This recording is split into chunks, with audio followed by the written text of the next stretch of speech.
पिछले 2 सालों में महाराष्ट्र की राजनीति अनिश्चितताओं से भरी हुई दिखाई पड़ती है। अक्सर वही सियासी समीकरण सही हो जाता है जिसकी कोई उम्मीद नहीं करता। ऐसा हम इसलिए कह रहे हैं क्योंकि अब महाराष्ट्र की राजनीति में एक बड़ा खेला होने की तैयारी है, या यूं कहें कि एक और तस्वीर महाराष्ट्र की सियासत में बदलती दिखाई पड़ेगी। दरअसल 2024 लोकसभा चुनाव के लिए अभी तक सबसे कम कैंडिडेट का ऐलान अगर देखा जाए तो महाराष्ट्र में हुआ है। कांग्रेस ने 7 कैंडिडेट घोषित किए हैं, वहीं बीजेपी ने भी कुछ सीटों पर प्रत्याशी उतार दिए। सियासी महकमे में चर्चा इस बात की है कि महाराष्ट्र की राजनीति में चुनाव से पहले बड़ा खेला होगा। चर्चा इस बात की है कि महाराष्ट्र नवनिर्माण सेना के चीफ राज ठाकरे अपनी पार्टी का मुख्यमंत्री एकनाथ शिंदे की अगुवाई वाली शिवसेना के साथ विलय कर देंगे और इसके बाद वो बन जाएंगे शिवसेना के अध्यक्ष। इस तरीके की चर्चा सियासी गलियारों में खूब जमकर चल रही है। केंद्रीय गृह मंत्री अमित शाह से मुलाकात के बाद मनसे प्रमुख ने एनडीए में जाने की जो अटकलें चल रही थी उस पर कुछ नहीं कहा, और अगर आप देखें तो उस मुलाकात को लगभग 1 हफ्ते से ज्यादा का वक्त हो गया है, लेकिन उस पर अभी तक कोई एक्शन भी नहीं दिखाई पड़ा।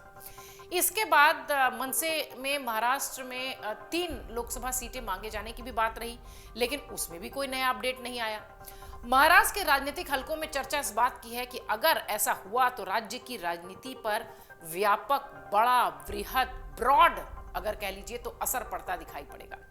मनसे के शिवसेना में विलय होने को लेकर चर्चाओं में राजनीतिक जो माहौल है वो भी थोड़ा सा अलग अलग सा दिखाई पड़ता है। कोई आधिकारिक तौर पर बोलने के लिए तैयार नहीं है, लेकिन हाँ, महाराष्ट्र के कुछ क्षेत्रीय मीडिया रिपोर्ट्स में, कुछ क्षेत्रीय पत्रों में, कुछ क्षेत्रीय चैनल्स में इस तरीके की बातें हो रही हैं और ये खेल होने की चर्चा हो रही है।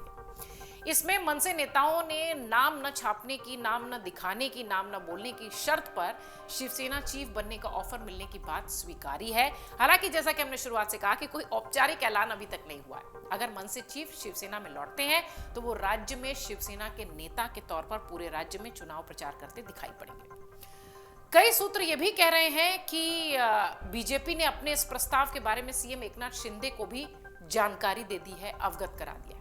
वो अपनी पार्टी के नेताओं से चर्चा कर रहे हैं। बाल ठाकरे के द्वारा स्थापित की गई शिवसेना सीएम एकनाथ शिंदे के पास है। सूत्र ये भी कह रहे हैं कि मुख्यमंत्री एकनाथ शिंदे के राज ठाकरे से काफी अच्छे रिश्ते रहे हैं। शिवसेना में उनकी एंट्री का फैसला उन्हें अपने राजनीतिक भविष्य को देख कर लेना है।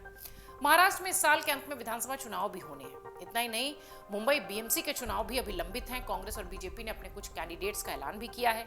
इन सब के अलावा शरद पवार की अगुवाई वाली एनसीपी ने बारामती से सुप्रिया सुले को कैंडिडेट घोषित कर दिया। एकनाथ शिंदे, उद्धव ठाकरे और अजीत पवार की अगुवाई वाली पार्टियों ने अभी तक अपने पत्ते नहीं खोले हैं। महाविकास अघाड़ी के साथ साथ महायुति के घटक दलों के बीच सीट शेयरिंग पर फैसला नहीं हुआ है। राज ठाकरे दिल्ली में अपने बेटे अमित के साथ केंद्रीय गृह मंत्री अमित शाह से मुलाकात करने पहुंचे थे। इसके बाद से महायुति में प्रवेश की अटकलें तेज हो गई थी, लेकिन आधिकारिक अपडेट अभी भी नहीं मिला। 1 हफ्ते से ज्यादा का वक्त बीत गया। मीडिया रिपोर्ट्स में यह भी कहा गया कि बीजेपी ऐसा होने पर राज ठाकरे के साथ लंबे समय के लिए पार्टनरशिप भी करना चाहेगी और हो सकता हो ये पार्टनरशिप निभ भी जाए।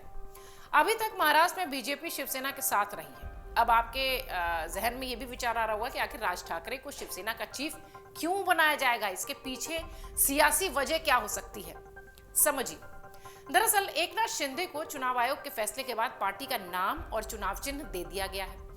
भले ही उन्हें ज्यादातर विधायकों, सांसदों, पार्षदों का समर्थन प्राप्त हो, लेकिन मराठी मानुस की भावना अभी भी उद्धव ठाकरे के नेतृत्व वाले शिवसेना गुट के साथ है और यह बीजेपी बखूबी जानती है। ये शिवसेना के संस्थापक बाला साहब ठाकरे ही थे जिन्होंने मराठा समुदाय को एकजुट किया और उनमें एकता की भावना स्थापित की। ठाकरे नाम और शिवसेना का धनुष और तीर प्रतीक जो था वो समुदाय की राजनीतिक इच्छा शक्ति को एकजुट करने वाला था, जबकि एकनाथ शिंदे ने शिवसेना में विभाजन पैदा किया और बीजेपी की मदद से मुख्यमंत्री बन गए। सूत्र ये भी कह रहे हैं कि उन्हें राजनीतिक रूप से शक्तिशाली मराठा समुदाय का समर्थन प्राप्त नहीं है। भीतर खाने इस तरीके की खबरें हैं और इससे शायद बीजेपी वाकिफ है। अब अगर कोई ठाकरे धनुष और तीर के प्रतीक पर लड़ता है, मराठों की एकता का आह्वान करता है, महायुति गठबंधन के लिए एक आसान रास्ता खुल जाएगा अगर ऐसा होता है। महायुति जिसमें अजीत पवार के नेतृत्व वाली राष्ट्रवादी कांग्रेस पार्टी का गुट भी शामिल है। यही कारण हो सकता है कि जब राज ठाकरे बीजेपी नेतृत्व से मिलने राष्ट्रीय राजधानी में थे, तब उद्धव ठाकरे ने तुरंत ये कहा कि ठाकरे को चुराने की कोशिश हो रही है।